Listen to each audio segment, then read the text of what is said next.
మనం ఎవరైనా కస్టమర్ కూడా చేయించుకోవచ్చు. ఇది ఇక్కడ నీట్గా వస్తుంది. తీసుకున్నది business excellence award Raja news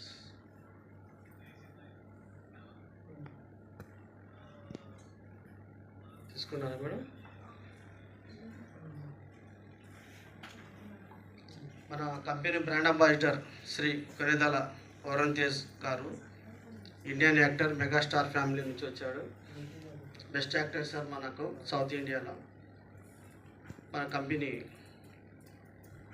చూడండి, వరుణ్ తేజ్ గారు బ్రాండ్ అంబాసిడర్. తర్వాత మనకు దాదాపు 10 ఛానల్స్లో వస్తుంది సార్ మనకు మన కంపెనీ యొక్క అడ్వర్టైజ్మెంట్. TV9 కానీ, తర్వాత టీ న్యూస్, V6, ABN, సాక్షి, HMTV, భక్తి టీవీ, బిగ్ టీవీ, ఇవన్నీ దాదాపుగా 10